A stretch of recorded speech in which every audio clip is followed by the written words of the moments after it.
Vlakith Karsivim Hrath Crashet. Only in Vlakith may we find light. These were the first words I ever read on Tirsu's slate.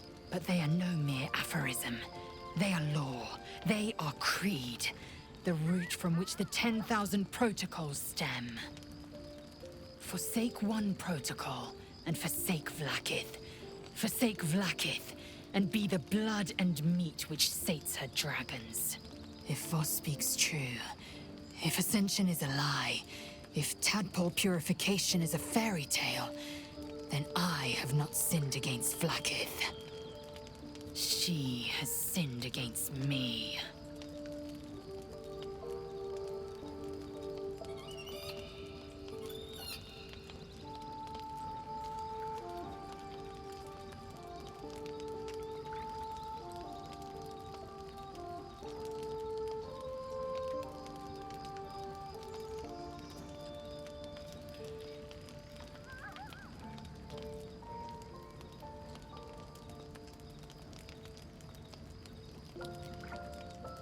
Ascension is a young Githyanki's greatest honor.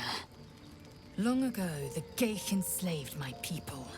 They dominated our minds and bred us for war, until Great Mother Gith took a hammer to our bonds. From the day of our hatching, young Gith have one purpose: to train hard enough to slay a Geich and take its head. Then, we speak the rite of Ascension, and a red dragon comes to fly us to Vlakith in Tunarath, City of Death. We are honored with an eternal home in the Astral, celebrated for our victory. We are ascended. Or so I believed.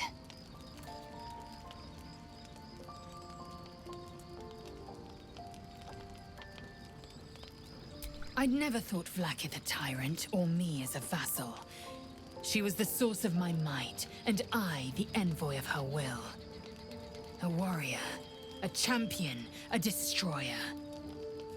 But if Voss is right, and Vlakith consumes the Ascended to gain power, then I am no destroyer.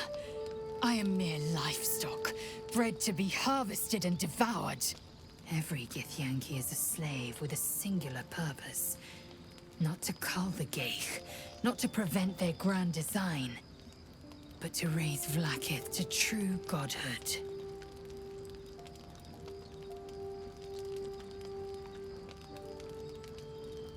I don't know. I can't know. And that drives me mad. At first, I thought them an illithid deception, a trick of the tadpole. But the dream figure is real. It lives in the prism. Voss believes they are the seed of Vlakith's demise and the agent of Githyanki freedom. And I believe he may be right.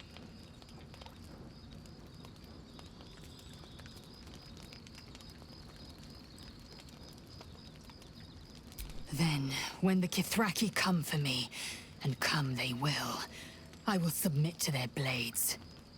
They would feed me to their dragons, and I would deserve no better. Yes, I'd like time to think. We'll meet Kithrak Voss at Chares's Caress in Baldur's Gate. Until then, be vigilant. Vlakith's eyes are upon us.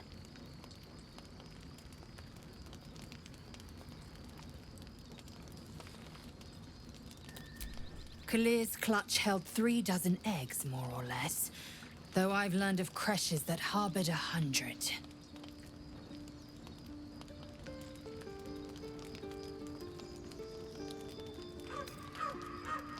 Shukiani. Githyanki chosen by Vlakith herself to bear young.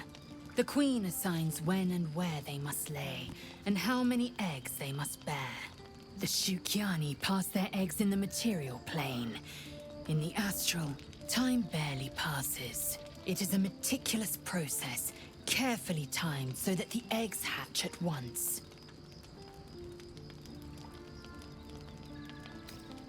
Go on then.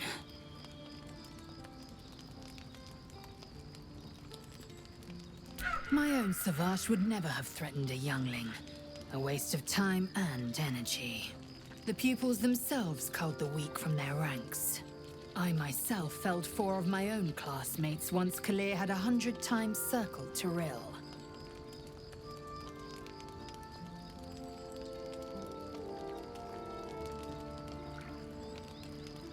Not every life is equal. My people have no use for cowards. Every trainee that I slayed was either too weak to withstand the lessons, or was cocky enough to pick a fight they could never win. Their lives were not precious. They were a blight that required expunging. The Githyanki are only as powerful as their weakest warrior. Jaquith de Venzir, the termination of the frail, strengthens us. The disc appears in your mind's eye. Lae'zel sees it too, and considers the vision. Tirsu markings. Ancient. I recognize them, but I can't make sense. No. Wait. The texts are enciphered, but there's a common speech translation beneath, carved in a different hand. It's a story about Orpheus. Your head buzzes in concert with Lae'zel's, but it hardly matters. Even without the connection, you'd recognize her discomfort.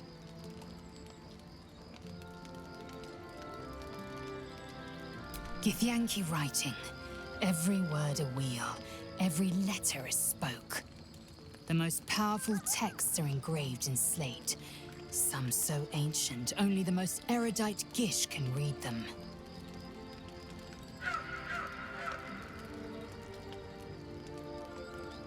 A traitor. A dead one. This text is heresy. I can hardly bear to read it, let alone speak it.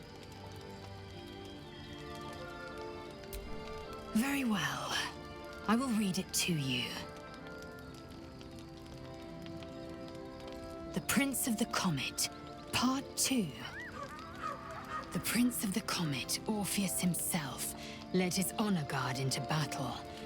Their red dragons bellowed with righteous anger, and the heavens erupted. The glorious prince cried to all who could hear him, "Praise be to my mother Gith, the queen of the one sky, sacrificed to the hells by the renegade Vlaakith." But the true heir, the Prince of the Comet, could not overcome Vlaakith's knights and their ill-gotten worms. Mighty Voss, Gestil Kithrak, lit the astral sky aflame. When the ash had cleared, beloved Orpheus was gone. True heir, glorious prince, there's no greater crime than to exalt the pretender called Orpheus. Disregard this drivel.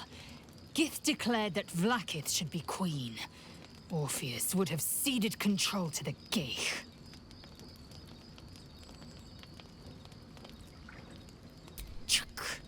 You speak like Kithrak Voss. You accuse Vlaakith of the unthinkable. As unthinkable as the greatest living knight turning on his queen. Well, enough conjecture. I did what you asked, so let's be done with it.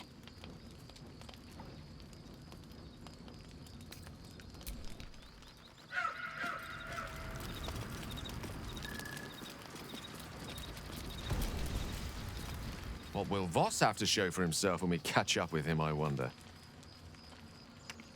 His intelligence may yet prove the key to unlocking the artifact's secrets. We should ensure we follow up when we reach Baldur's Gate.